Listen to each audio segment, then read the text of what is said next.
Hey guys, welcome or thanks for tuning in. Welcome to Beyond the Dispatch. It's going to be our episode 01, The Dispatch. Fucking exciting. Right? So, a little bit about us. This is just going to kind of be a get to know, not so much us, but the podcast and how it came about. Obviously, it's military, police, first responder podcast. It's going to be talking about just stories, whatever people have to tell us, try and get it out. We are both in that realm, so we'll share some of our stories along the way. Really what I want to get into, though, is how this came about. And we may be, or I may be, one of the make it happeners. We had another one, but not anymore. But you're the brainchild behind this, so why don't you tell these guys where this came from and how you even came up with the idea? I don't know about brainchild. I think I have some little bit of brain damage for sure. But we'll get into that. That was the dumb fuck that came up with the idea. Yeah. So there's a lot to it, and I want to touch more on that like on a later episode. But I'll give you guys a little snippet. But I had seen a medium back in the day. Not back in the day. It was like a year ago. She knew like a bunch about myself, my wife, all that, and some things that she shouldn't have known that really kind of, gives you that eerie feeling. And then at the end of it, she's like, you need to start a podcast, or not podcast, but like a YouTube channel. And I was like, you know what? I don't think so. And I had a really good friend at work who was pushing me to do some public speaking. And, it was definitely interesting to me, but like, I felt like I wouldn't excel in that realm. I don't know what it was. It's just a lot of self-doubt, but I was at the gym one day in the morning. I go Monday through Friday, but like I got home and just something fucking like got a hold of me, right? Where it wasn't like I was in control of my body. It was just like, I need to do this. I had a drive, like I had to do this. And I texted you super fucking early, and I was like, dude, we need to start a fucking podcast, because like there's only one person that popped up in my mind, and it was you. Well, that's probably just because I'm off work just the same as you are, but we can get into that later. That's a long story. Anyways, he was in his recliner and fell backwards. But yeah. So I touched base with Carrie, and he was, dude, all in, 100%. He didn't even look back, didn't even second guess it. And he was fucking 1,000% in, which then made me, even more fucking amped to get this project started. But what I want for this is just to be an open space, right? Conversation, to get to know behind the scenes who we are as people, not just like just you and I, but first responders, members of the military, who they are and what they do on a daily basis. You always see, stories about police officers. You always see stories about firefighters, Marines, Army, Coast Guard, Navy, all that stuff. But you never really, you get like, you have a broad spectrum of what you think the job is like. I want you guys to know what it is actually like, and how we actually are responding to these calls, different situations. But then too, it's like how those things affect us, but not just us, but also our families. For sure. Families are a huge part of it. I don't think, my wife's a little different, but. Well, your wife's different because she actually gets what this, this life entails, because she works in. Oh, no. My wife only married me because I was fighting, so. Oh, fuck. What are you going to do now? Well, I don't know. She told me she was going to divorce me when I said I was going off the job. Oh, so. Fuck, buddy. I think my wife would have divorced me if my doctor told me I couldn't go or could go back to work. She's like, you're not going back. I was like, I'm 100% going back. And then I got the news that I could stroke out and die. And you know what? I kind of want to see my fucking kid kind of grow up. So what do you want to live forever, kid? Yeah, right. Exactly. So, that really just, I can't walk away. So that's the point, is that I feel like that you and I are kind of in the same boat, where it's like, we still want to give back. We still want to be a part of this world. Yeah, right. For sure. For sure. And there's just so much that we could do to give back still, because that was one of the best parts about the job. Yeah. Right. It was giving back to the community, and helping people. That's why I got into it. I mean, what about you? I fully agree. Like, that was one of my things, is like, growing up, I always knew I wanted to serve the people somehow, because numerous people have served it for me prior to, me being, or like growing up, right? So I always knew it was going to be military or first Right. responder. So Right. what better way? Right. Because, if I wanted to do a desk job, I would go in sales or, XYZ. But like when I pictured myself in the future, it was not behind a desk. It was, I'm not a desk person. I'm not a like sit down and type on a computer all day person, which Sure. a little foreshadowing why, Yeah, right. why I'm in the position I'm in. But there's just, we really want to raise awareness of the things that first responders go through, military members go through with PTSD, trauma, and then suicide, because there was 22 a day veterans commit suicide. Exactly. We need to bring those numbers down. I mean, it's a huge part of our veteran community, our first responder community. I mean, like, shit. 10 years ago, they were saying cardiac arrest were the number one killer of firemen. Now it's getting to be PTSD and suicide. Like, yeah, man, that's a big part of it. And like, that kind of ties into, not to go down that whole road, but that kind of ties into one of the things we want to do. And that's get these guys on and talk to them, talk through what we've been through, what they've been through. And a lot of, I don't want to say like research, but like a lot of the ideas in this day and age, is talking through what you dealt with is better than any form of like any prior thoughts of like dealing with stuff, right? So it's hard to talk to someone, like go and see a shrink or whatever and talk to them. For sure. Well, I go weekly. Yeah, right, exactly. And I'm going to be starting here soon. But it's hard to talk to them about stuff about the job. I hear it all the time from my involvement with the veteran community in the past. Like, a lot of these guys didn't want to talk to anybody that didn't go through what they went through or share those experiences, right? So you bring them on a platform like this, and you could open the dialogue because you have the police background, I have the fire background. We all kind of like share those same experiences to an extent, and it kind of opens that dialogue. Granted, at the same time, like, we also want to like share the joy of the job, the fun stuff, the funny stuff, Dude. Because those are the best memories. Dude, the best times. Yeah, right. Some of the best times. And that's like things you're going to miss. Yeah. 100%. But that's why we want to do this story. Like, we want to do this podcast is because, like, we might not be making those memories or stories anymore, but we want to have people on who are still actively doing that, or who are still actively in the job, making the change. And we want you guys to see it, because you always get one side of the story. You don't get both sides. And we want you guys to have both sides of the story. Yeah. But like, I want to quick touch back on like the whole PTSD thing. And, I heard it, I think it was like on a Joe Rogan podcast. And he talks about PTSD with, I don't think you can name podcasts. Oh, scratch that. But it was a podcast that's very well known.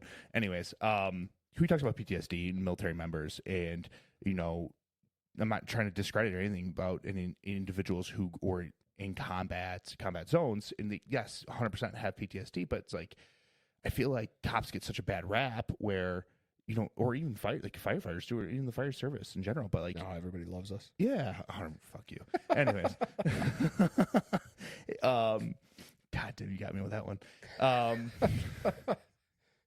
But like, you go from call to call, and it's like fucked up situation after messed up situation after that. And then it's just like, you just go home and deal with it. So it's like, you're getting that trauma response over again. But, I don't want to go too deep on it, but like, what helped me was actually talking about it. And, we talked about going to therapy, and I feel like that's not really talked about enough, where it's okay to talk about it, guys. It's fucking okay to talk about it. That's what got me through a lot of dark times. Yeah. Right. So that's what we want this to be. It's not going to be like this cry session, but it's, give behind the stories, the aspects, just from our point of view, how we handle this, and, what support we get from it. And then too, it's like how it affects our families. For sure. It, something that actually just came to mind. I haven't thought about it at all too. Like, kind of one of the great things about this is it's going to be like the documentation of these guys, right? Like, all of us go through, our careers, our lives, and, I'm sure plenty of us think about like our legacy afterwards, right? Yeah. Like, something that's kind of neat about this is like, we're going to be documenting like numerous people's lives and like what they've done, what they've accomplished and things like that. And hopefully for generations to come. I mean, I don't know if my grandkids are going to be listening to my podcast, but at the same time, like it's out there. It's information. It's documented. It's never going away. Right. Just a random thought that popped into my head talking about this, but be careful what you say. Careful what I say. Yeah, you don't want your kids to see it or your grandkids to see it. So just be careful what you say. Yeah, right. Fuck them. They're ungrateful anyways. Joking. But it's okay. You've got ungrateful grandkids? No, I probably will. Those little shits. Yeah, right. From your lips to God's ears, brother. We're still trying. But yeah, let's transition to, let's give a little backstory, right? Yeah. So let's just start out with you. Like, you're a police officer, did it for a while, but there were definitely events that led up to you becoming a police officer. So tell these guys a little bit about yourself. I don't know about a very good police officer. Ending my career, fucking, I'm not really good at dodging fucking bullets, but let's get into it. So I started out, I guess you would say, with my law enforcement career. Well, first of all, this is actually going to be like word vomit coming out of my mouth, and I actually can feel it in my throat right now. But I originally wanted to become a firefighter. Yeah, I know you did. Fucking disgusting. Well, took the wrong test? Sitting in a recliner, watching Netflix all day, cooking filet, having people bring you meals. Oh my God! Yeah, it tells you how much they love you. Sounds horrible. Oh, hey, the fire department wants more money in their tax referendum. Oh, good, they're firemen. Like, we'll vote for that. Like, oh yeah, some guy just told me, he's like, our fire department just got us all new PS5s. Like, get fucked, bro. Like, I'm on the street fucking grinding, and you're playing PS5 in a recliner. Hey, it depends. Okay, we have a lot. You know how many windows there are to clean in a firehouse? I got dude. I'll clean fucking windows, bro. So I started out my career with law enforcement is actually with the Coast Guard. So, growing up, I always wanted to actually help people. And I know everyone says that, but I legitimately, like, I can't be behind a desk. I hate fucking paperwork. I hate all that shit, which foreshadowing paperwork is pretty much 95% of what cops do. Yeah. Horrible. Yeah. I've heard it from numerous. It's a goddamn shame. I watch all those TV shows and it's all running and gunning. No paperwork. Right. And then you get into the career path. They're like, hey, there's a fucking stack of paperwork we need you to get done before the end of shift. Fuck me. They cut all that out of that one show. Yeah, fucking bastards. Anyways, so was in the Coast Guard. Started in 2012, enlisted. That's actually when I met my wife. Went to Cape May, New Jersey through basic training.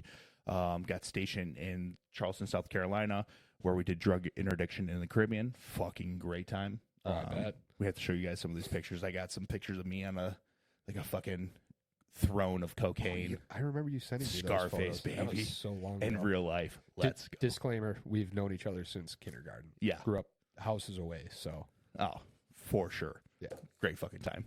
A lot of trouble. Anyways, we won't talk about that right now. So then did that for 2 years, South Carolina. Fucking awesome time. If you guys haven't been to Charleston, South Carolina, you have to go. It's a great fucking time. Was transferred. They asked me where I wanted to go. My dumbass said, closest to Chicago as you can get me, not please put me in Florida or Hawaii. So then could have gone anywhere. Dude, anywhere. And they put me on the south side of Chicago, Calumet Harbor. If you guys don't know where that's at, Google it. Little sketchy. So did that. So we did like presidential patrols. We did a little drug work here and there, some dumb shit. We did like boating under the influences, stuff like that. We did boardings. Great fucking time. Actually, do not regret it whatsoever. Took that into a job that I had no business doing as a assistant project manager for a construction company out of Frankfurt.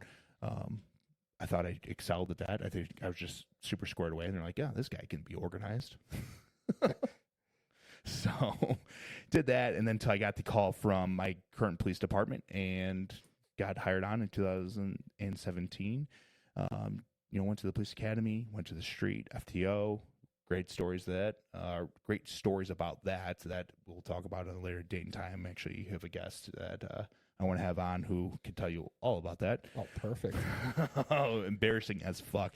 There's duct tape, there's rocks and bags. It's going to get great.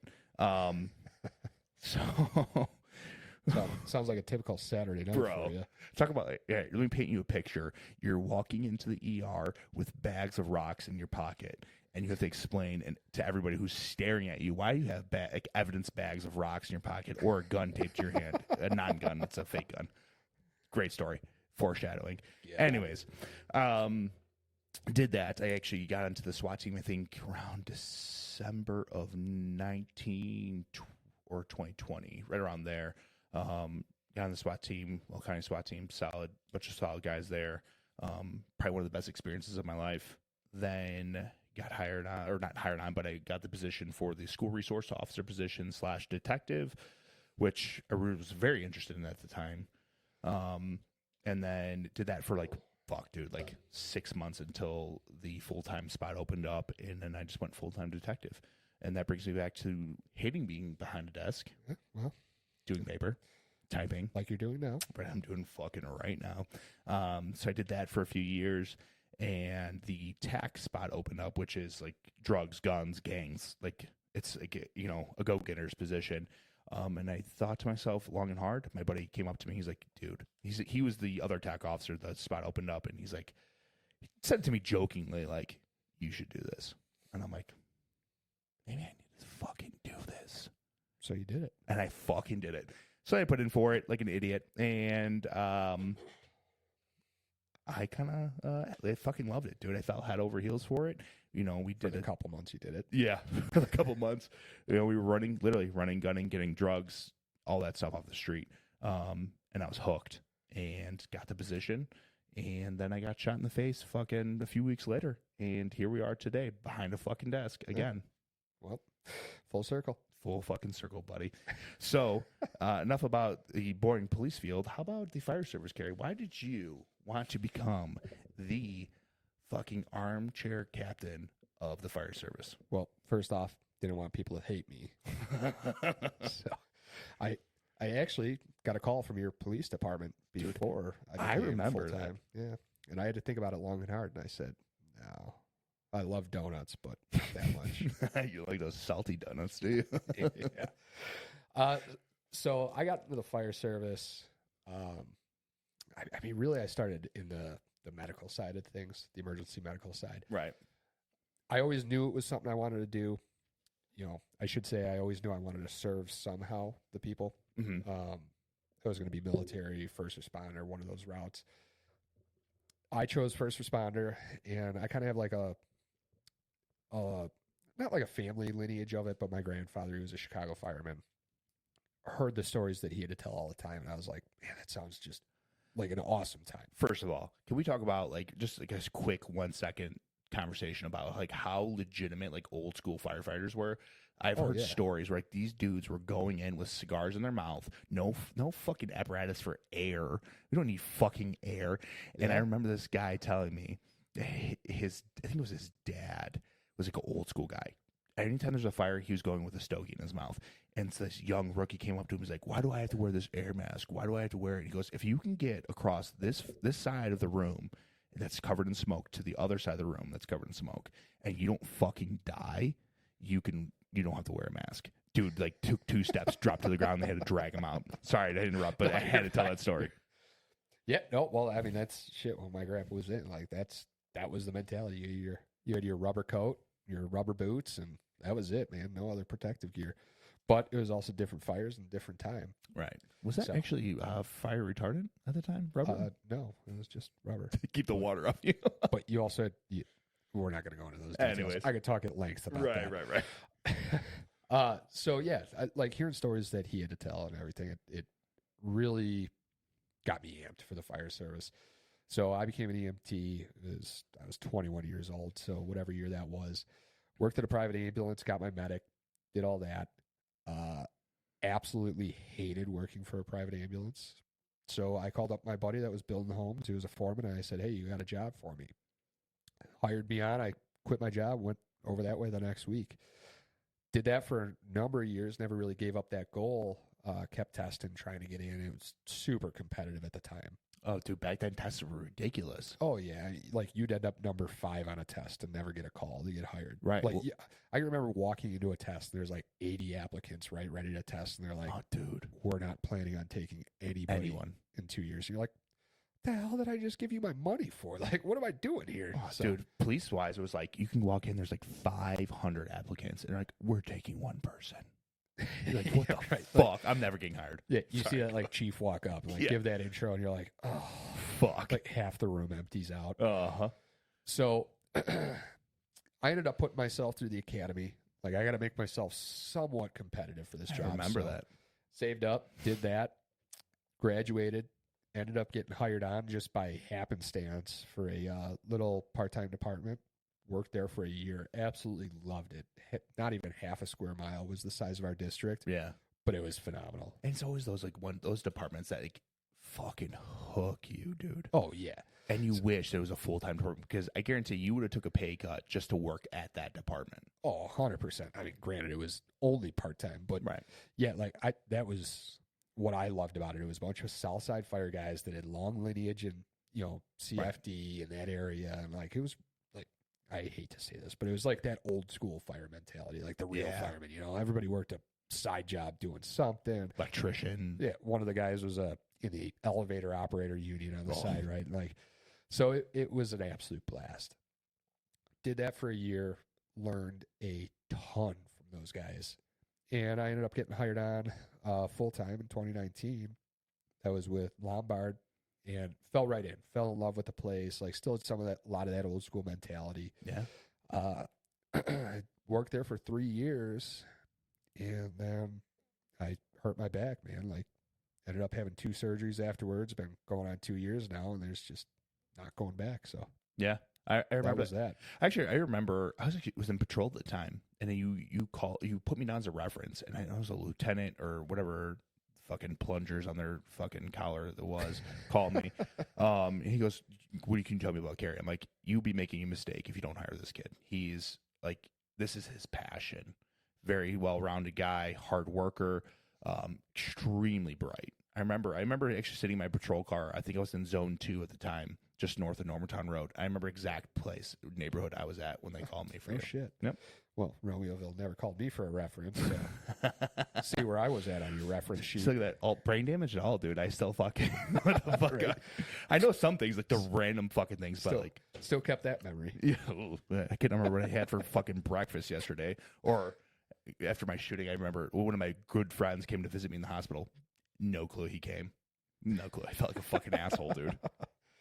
All right, so like, let's touch base back about what we actually let's get back on track here. about like the podcast. Yeah, exactly. So, I don't want to get too in depth and deep and emotional. But I mean, truthfully, the highlights of this podcast is actually to, just to show you the human side of us, right? Cops get a bad rap. We're not bad people. It's like any profession. There's always a bad apple. There's always here going to be a shitbag. 100%, man. We're normal people. I put my pants on just like everybody else. I still use Velcro shoes, tying around the tree through the loop. It gets me fucked up. But, we're fucking normal people. But, we go through emotional stuff just like you guys do. So you guys have a bad day. We have a fucking bad day. And, there's a lot of things that play in our lives that carry over.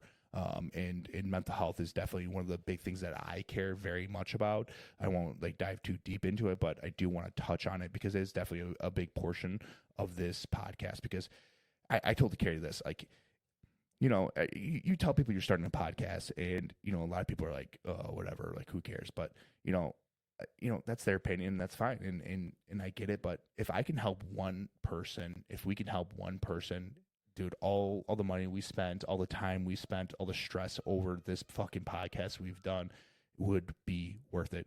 I think that's one of the things that stuck with me the most throughout that was when you made that comment. I was like, all right, heart and mind are in the right place. Exactly. 100% a go. Yeah. So, but it's not just going to be about mental health. It's going to be about a whole much more about that. It's going to show you guys, who we are, but who everybody else is, all the guests that we're going to have on and what they dedicate. And it's not just going to be all cops, firefighters, or, military members, but we've been talking to people. We're going to have some guests scheduled that, work in the ER or work with surgeons or therapists who work with first responders and, give you guys some advice and some feedback on how to handle the stressors that you go through on the day in, day out. Just explore how everybody's got their own way of dealing with something, and Right. just kind of like explore through what the different ways are, because obviously we don't have the answers. We Fuck. deal with stuff in our own ways, Right. healthy or unhealthy, and there might be something somebody says that kind of sticks with you, and like you can Yeah. take back from it, like, shit, that's a good way. That's a good idea. Right. Things like for that. sure.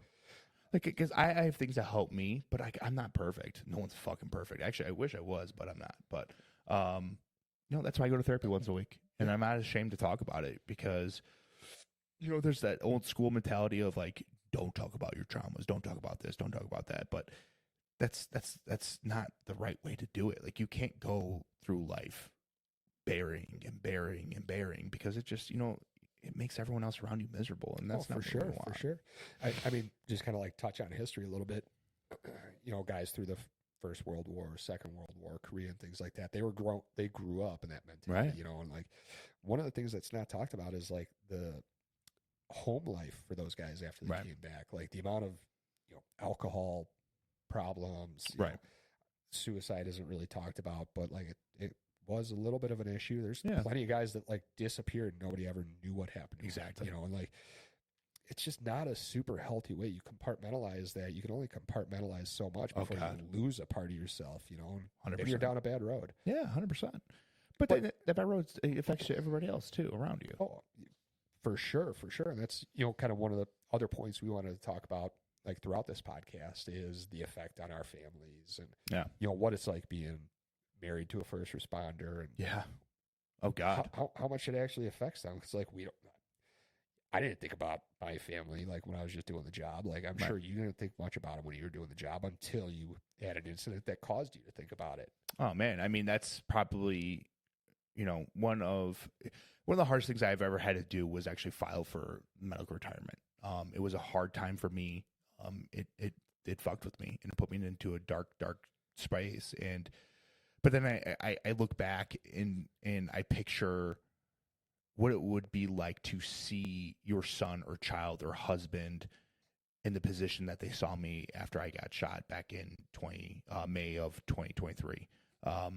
Intubated, covered in blood. Like I had a beard, but it was probably longer than this, and it was caked full of blood. I mean, I lost so much fucking blood. I should be dead. There's no way I should be here today. And to see, like, for your mother to see her son, for your wife to see her husband, for your father to see his son the way they saw me, would be etched in their brain for the rest of their lives. Right. Well, like that's definitely an extreme example, but I mean, like, sorry. Oh, I got too dark too fast. My bad. No, my point of that is like that is for sure one end of the spectrum. Like none of us ever think about that aspect, right? Like, do you think I ever thought about like dying in the recliner? Like, no. How about falling off a roof? Well, yeah, that's a different story for another day. Just missed the recliner joke, but that's fuck. okay. I'm sorry. I never missed a recliner joke. I like my point of that is like we never think of that extreme. Like and minus that extreme, like there's just even stuff like you have a bad day or you're, as a fireman, you're up all night. Yeah, man. You come home, you're crabby and stuff. Like that's something that affects your family. Like, oh yeah, but we don't think about it because hey, like it's just part of my job. But like beyond that, like, so we already had spoken. Like we want to do this to create that open dialogue to help guys get through it if like that's what they're looking for, anything along that line, like they might not even realize it, just like through sharing stories with us, like that's stuff that comes up. But we want to be engaging with you guys and, hear your feedback, total community involvement and everything as well. Like, throughout the whole thing. Right. But that's another special part about what this podcast is about to be about, because one of my favorite parts of the job was actually just giving back to the community. And not only we want to give back to the community, but like also like first responders, military members. We, I don't want to get into depth of what we're, we have in the works right now that we're planning, but we want to be able to give back financially to some of these individuals that were hurt or killed or, but not even that, just like the good times of like shop with a cop or shop with a fireman, where you guys buy gifts for these kids, who need it. Or even Thanksgiving dinners, who, times are tough. you know, the financial situation that people in America find themselves in nowadays, it's a struggle. Like you go to the grocery store, you walk out with 2 bags of groceries for $150. Right. What the fuck did I just buy? I bought juicy fruit and fucking Tic Tacs, and Right. I'm like broke. It like that was one of the things we loved about the job. Yeah, Was love it. giving back to the community, and that's something we want to continue. Be it like the community that we're associated with, or the community as like first responders, military as a whole. Yeah. So and that's something we're going to explore later, and we want to get into for sure. But I hope you guys got something out of this. Got a little bit about us. Got a little bit about what this show is going to be about. Yeah. We don't want to keep you guys too long because this is Just an intro. Yeah, just an intro. But we really hope that you guys like, subscribe, share, because this thing is not going to be anything without you guys listening, viewing, and just passing the word around, right? So with that, we're going to leave you guys. Please, like I said, like, subscribe, share, give us a listen, comment, let us know what you think. Oh, I do have a quick note, though. Go for it. I do want to touch base on, listen, guys, we have an email. We have social medias. Please reach out to us with some questions. For sure. Yeah, we want to involve everyone. And then, too, like, if you want to come on the show, reach out to us. We have a bunch of good guests on, but I know there's more out there that I really want to reach out and get your guys' story out there. So please, 100%. like, subscribe, fucking share, but also reach out to us. Like, this is not just about us. We want it to be about you guys as well. 100%. This show's not about us. So at the end of that, I hope you guys enjoyed it. I hope you guys tune in because we've got a lot of things lined up. Bunch of people we're going to be talking to here. Hopefully some interesting personalities. We're going to have some fun. And with that, just join us on this ride as we go beyond the dispatch. Beyond the dispatch. Next episode. It's going to be fucking awesome. You guys take it easy. Thanks, guys. Have a good one.